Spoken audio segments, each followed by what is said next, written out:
Hi guys, this is Kayla. And this is Becky, and we're with a couple of these reads. Yes, and we also enjoy our weekly wine. What is our weekly wine, Becky? One we've never had before. This is Theo Leo. It is from Lake County, California. And it is a Sauvignon Blanc. So, be interesting to see. Smells very fresh.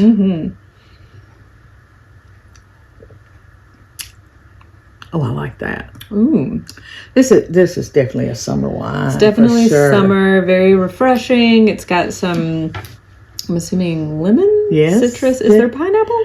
There's not pineapple, there's peach. Peach, okay. There's something that is a little different. You know, the Sauvignon Blanc usually is, to me, doesn't have a sweet taste to it.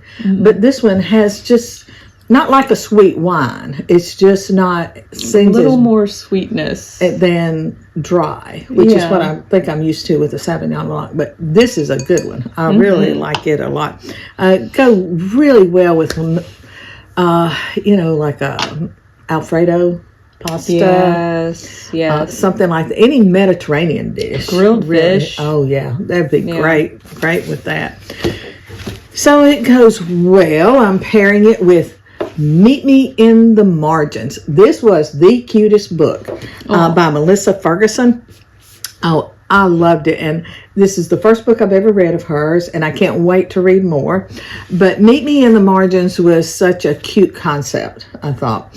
I won't give everything away, but the main character is Savannah, and she is an assistant acquisitions editor for a publishing company. A very small publishing company, the Pennington Press. And they're kind of going through some financial difficulties at the Pennington Press. The mother, who is in charge, she only wants to publish nonfiction and what some people call highbrow literary fiction. She's no romance whatsoever. Worst genre in the world, she thinks. Useless for words on paper. Just forget it. That's the way she felt. Interesting knowing the publishing industry, because no. Well, exactly. It could be why they were suffering a little. You see what I'm saying? So that's when the reality comes in. Yes. And so her son, Will, his dad died like a year ago, and his dad was not in the publishing business. He, totally different person. But Will comes in. He had been with Sterling Publishing, which was supposed to be one of the big house publishers, for like 10 years. And he came in to kind of not necessarily take over, but to see what he could do to help save, the family business, so to speak. But when you meet Will, he is a no smiles, all business, intimidating to everyone kind of person. But Savannah, she's in this first meeting with him, and she's walking around with her personal manuscript, and which is romance, and this place doesn't do romance, but she's just trying to get it done so she can send it in to an editor of another big company.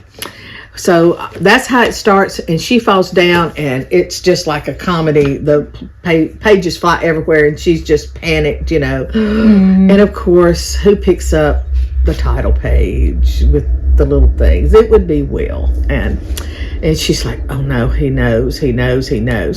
Well, bottom line is what happens is they have an ARC room in the office. And she just happened to discover a secret room behind some file cabinets.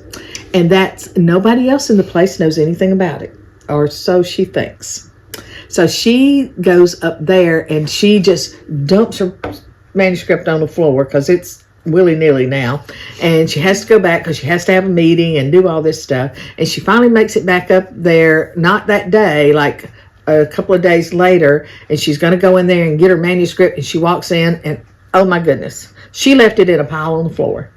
But it is neatly stacked together, has a rubber band around it, and she picks it up, and lo and behold, in the margin is editing notes.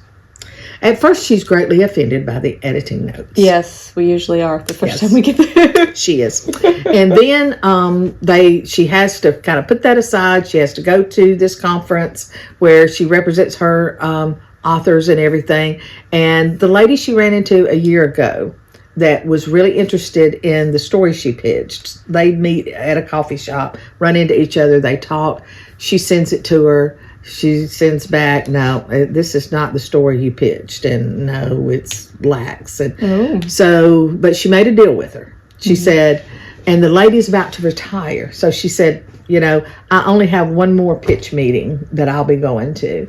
And so if you can get it to me in 44 days. And so we're talking like, a 350 page manuscript that's got to be edited in 44 days.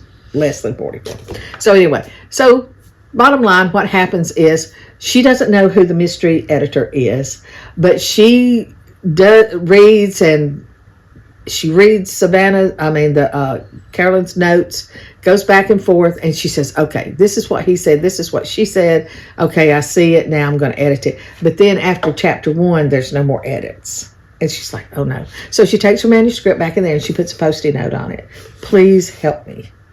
And so it begins this little relationship with, they even set up, she can visit the ARC room from 10 to 2. 10 to 12. He gets 12 to 2 so that they don't meet up.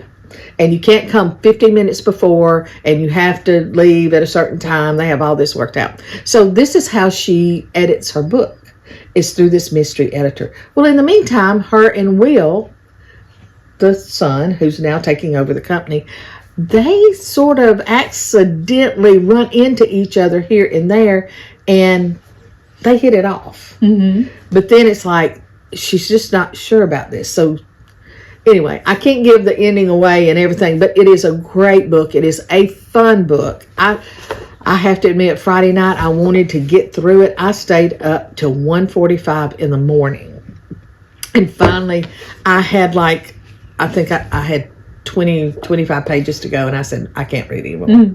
So anyway, I stayed up all night trying to read it. It was so good. So I highly, highly recommend Meet Me in the Margins. And not only do I recommend it, but Christy Woodson Harvey, that's the reason I got it, is she recommended it. And I said, well, if Christy recommends it, then it has to be good. So you will not be disappointed if you want a really fun read.